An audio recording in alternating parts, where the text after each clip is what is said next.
Bismillahirrahmanirrahim. Assalamualaikum warahmatullahi wabarakatuh. Alhamdulillahirrabbilalamin. Wassalatu wassalamu ala rasulillah wa ala alihi wa sahbihi ajmain. Oke, teman-teman sekalian yang dirahmati oleh Allah Subhanahu wa taala, di video sebelumnya kita sudah membahas ya terkait dengan makhraj secara umum yang pertama dan juga yang kedua. Ya, sebelumnya kita akan sebutkan juga ya tadi di video sebelum-sebelumnya kita menyebutkan jumlah dari makhrijul huruf yang secara umum itu ada 5 dan secara khusus itu ada 17. Nah, teman-teman sekalian, di al-jauf ini tadi ada satu makhraj ya, satu makhraj. Di al-jauf itu sendiri dan di al-halq itu terbagi menjadi 3 bagian. Ada pangkal tenggorokan, tengah tenggorokan, dan ujung tenggorokan. Nah, urutannya ketika masuk ke tenggorokan ini melanjutkan dari urutan sebelumnya dari al-jauf. Al-jauf tadi 1, kemudian nanti masuk ke pangkal tenggorokan itu urutan yang kedua, kemudian tengah tenggorokan itu urutan yang ketiga, maksudnya urutan makhraj secara khusus ini ya. Kemudian yang keempat yaitu ujung tenggorokan.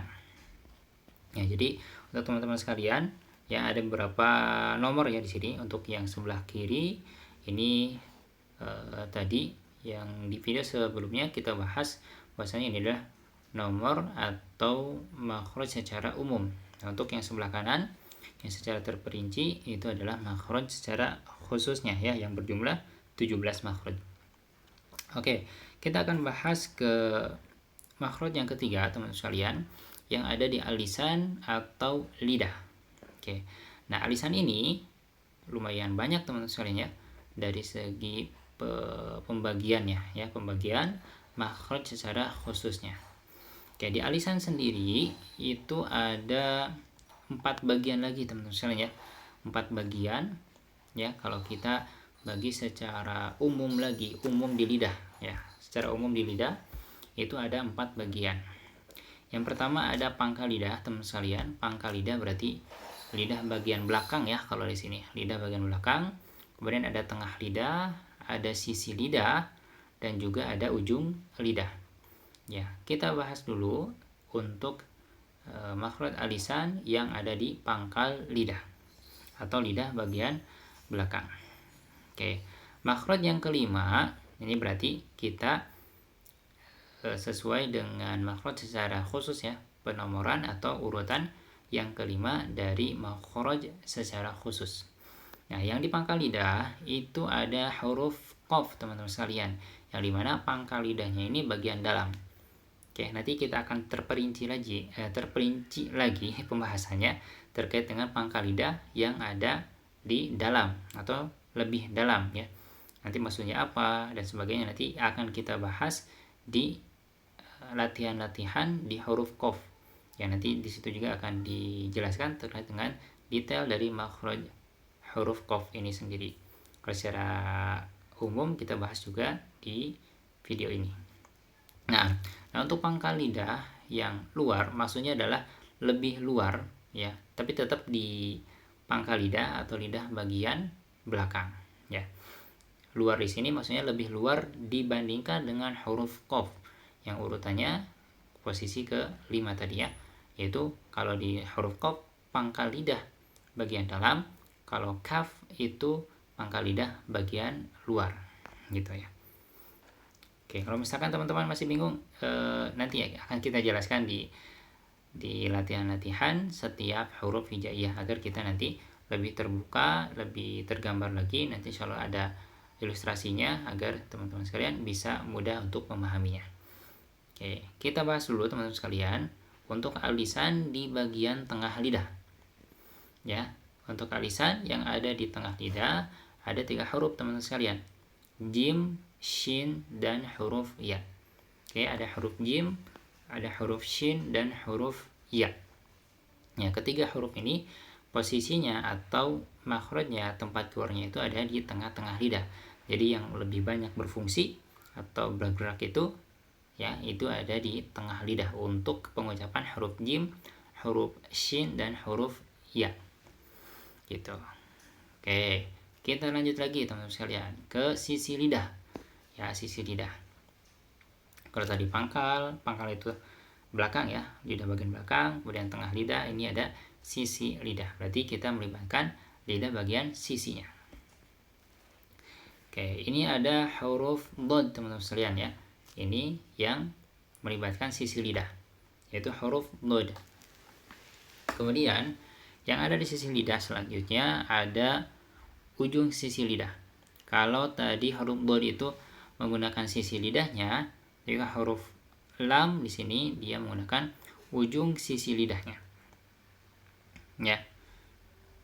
Anda ulangi, sisi lidah terbagi menjadi dua bagian khusus lagi, yaitu ada sisi lidahnya dan ujung sisi lidah. Sisi lidah yaitu huruf dhad dan ujung sisi lidah itu adalah huruf lam. Oke. Kalau teman-teman masih bingung, insyaallah nanti dibahas ya di pelatihan dan juga penjelasan setiap huruf hijaiyahnya sesuai dengan urutan makhrajnya. Di sini teman-teman sekalian cukup untuk mengetahui terlebih dahulu bahwasanya ada makharijul huruf secara umum dan makharijul huruf secara khususnya. Dan ini adalah suatu gambaran umumnya agar teman-teman sekalian ketika nanti masuk ke latihan dan juga penjelasan secara detail per hurufnya ini sudah tergambar sebelumnya. Jadi kalau misalkan teman-teman masih bingung itu hal yang wajar ya, kalau misalkan masih belum paham dan sebagainya, teman-teman nanti insya Allah akan paham sendiri gitu. Jadi di sini kita bahas secara umumnya terlebih dahulu. Oke, lanjut ke ujung lidah teman-teman sekalian. Nah, ujung lidah ini ujung lidah, kalau tadi pangkal lidah, tengah lidah, dan sisi lidah, maka di sini ada ujung lidah. Oke, ada ujung lidah yang menyentuh gusi dua gigi seri atas, yaitu ada huruf nun dan huruf ro. Ya, gusi dua gigi seri atas. Ya, jadi ada ujung lidah yang menempelnya atau menyentuhnya ke gusi dua gigi seri atas, yaitu ada huruf nun dan huruf ro. Oke, selanjutnya ada pangkal gigi seri atas. Jadi ujung lidahnya itu menyentuh ke pangkal gigi seri atas. Itu ada 3 huruf, ada huruf to, dal, dan huruf ta. Oke, 3 huruf ini makhrajnya sama. Ujung lidah menempel ke pangkal gigi seri atas. Oke, makhraj yang ke-13 yang selanjutnya yaitu ujung lidahnya menempel atau menyentuh ke ujung gigi seri bawah. Ya, ujung gigi seri bawah. Yaitu ada 3 huruf, huruf shad, sin, dan huruf zai. Oke, 3 huruf ini yang makhrajnya sama ya, yaitu ujung lidah menyentuh atau menempel ke ujung gigi seri bawah. Kemudian selanjutnya ujung lidah menyentuh atau menempel ke ujung gigi seri atas. Ada huruf lo, huruf zal, dan huruf sa. Oke, huruf lo, zal, dan sa. Itu makhrajnya yang ada di ujung lidah menempel ke ujung gigi seri atas. Oke, itu teman-teman sekalian yang dirahmati oleh Allah Subhanahu wa taala untuk makhraj yang ada di al-lisan ya. Al-lisan yang secara terperinci atau secara khususnya. Ya, memang di al-lisan ini adalah makhraj yang paling banyak teman-teman sekalian dibandingkan dengan makhraj sebelumnya, itu yang al-jawab hanya 1, kalau al-halq itu ada 3 bagian, dan yang ketiga al-lisan sebenarnya ini lebih terperinci lagi, ada 10 ya, 10 makhraj secara khususnya.